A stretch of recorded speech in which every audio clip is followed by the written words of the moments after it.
Mr. Bello, at the conclusion of your testimony, I think you should hand out certificates. Fundamental identification of dealing with firearms. That's number one. So you've got a lot of certificates to hand out. Fair enough? Okay. You examined these projectiles and casings on 2 different dates, correct? Correct. One was on, I think your report was 1/11, Correct. and the other one was on 3/3 of 22. Correct. 1/11 of 2019, and then 3/3 of 2022. Correct. Could you tell us, beyond and to the exclusion of every reasonable doubt after all of this examination, how many firearms created these casings and projectiles? So what I can say is that one firearm fired the casings. So one firearm produced the cartridge cases that were submitted. And as far as the projectiles are concerned, I can say that 2 of them came from one firearm, and then the other ones could have come from the same firearm, but I cannot conclusively say that there was only. Okay, so there could be more than one firearm that created all of these items, correct? As far as the projectiles, yes. Okay, fair enough. Now, after you did all of this analysis, were you able to determine what gun was used to create these projectiles and casings? No, in the absence of a firearm, I cannot conclusively say it was one or the other. Have you heard the term trajectory reconstruction? Yes. What is that? So that's typically an examination that's done using either rods, some people use lasers, to match points on a line that would designate the trajectory of a projectile as it was traveling.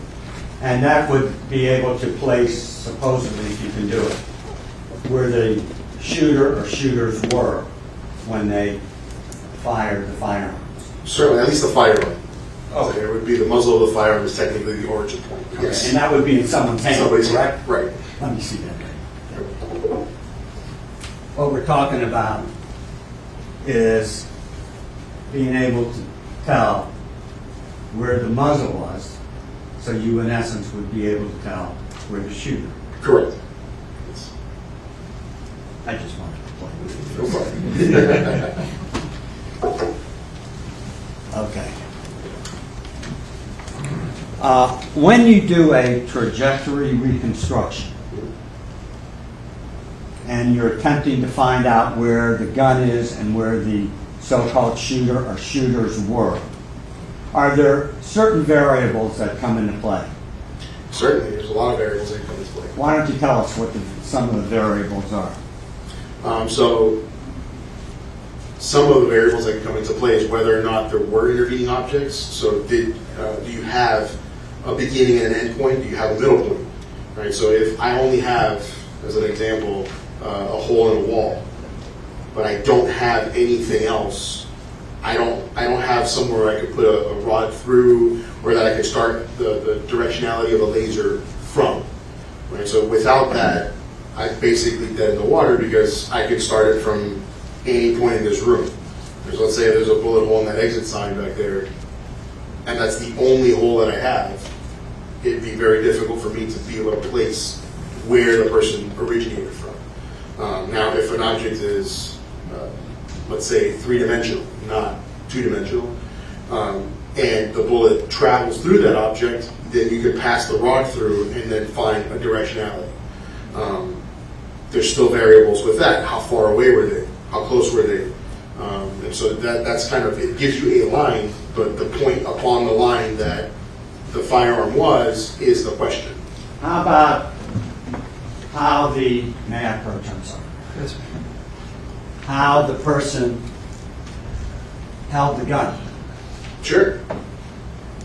There's a thing called holding it tight. Mm-hmm. That could affect how you position the shooter or shooters, correct? Sure. If he holds it upside down or sideways, The origin point should technically still be the same. okay. technically speaking. Okay, how about, you said tight, how about if he holds it very loose? If you limp wrists, as we would call it. What's that term? Limp wristing. You're way Yes. above me. Limp wrist. Yeah, so normally when you're firing a firearm, you want to try to cradle the weight of the firearm, and that's usually in your wrist. Limp wristing is just you're letting your wrist kind of rock with the firearm. And so while the origin point may be similar, the trajectory of the projectile leaving the barrel may be different. I'm sorry, I didn't mean to interrupt you. Go ahead. How about the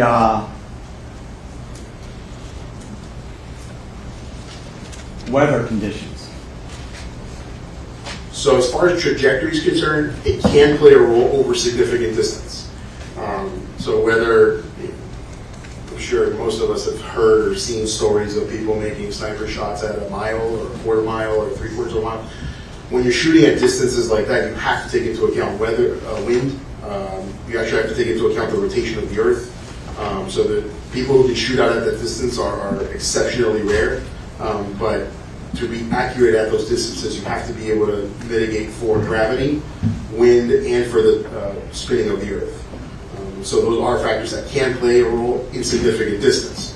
If we're talking about a distance of 2 feet or 3 feet, then the weather is going to play a much less significant role. How about the object that the projectile hits? Yes, I can certainly. Like glass? Right, so whether it's glass and the type of glass plays a role. Is it impact glass? Is it tempered glass? Is it standard glass? So all of these things can play a role. Is it a thicker pane of glass? Is it bulletproof glass? Is it soundproof glass? So I mean, there's a lot of different variabilities. And then obviously the thickness of that glass plays a role. The thicker the glass is, the more likely that the projectile is going to be significantly damaged and change its flight after it leaves that glass. Also, the angle of impact, where it hits the glass, can change after it travels through. But you might have a projectile that's traveling straight at glass, and then after it passes through the projectile, through the glass, it can travel downward, it can travel upwards. It all depends on the angles of the glass and the angle that the projectile was approaching the glass at. How about the grain weight of the ammunition? So of the projectile itself? Yeah. So that can play a role because obviously the heavier an object is, with the force being applied to it, the more likely it is to stay in its directed path. That's kind of going back to that sniper scenario. That's why most snipers are using very large calibers. They are more likely to stay in flight longer and be less subjected to these changes than lighter, smaller projectiles. And if the shooting occurred inside a car, for instance, would the arm length matter of the so-called shooter or shooters? It could. And whether or not the person was leaning in one direction?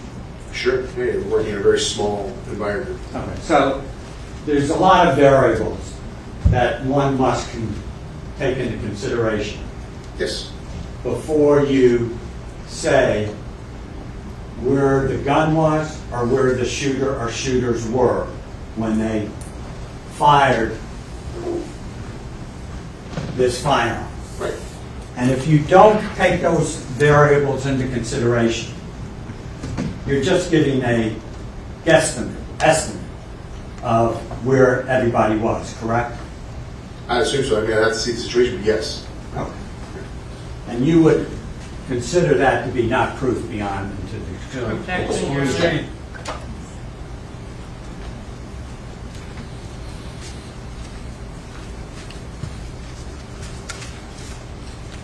As a manager of the Broward Sheriff's Office tool and what's the title? Tool and Fireman toolwork unit. okay. You certainly would want to take all those variables in before you told this jury or any jury. Yeah, scientifically, I would want to make sure that I'm accounting for as many variables as possible whenever rendering an opinion. Otherwise, it would be just a guess, an Yes. estimate, right? Right. I want to give a scientifically valid opinion. Fair enough. Could I have one moment, please? Yes, sir.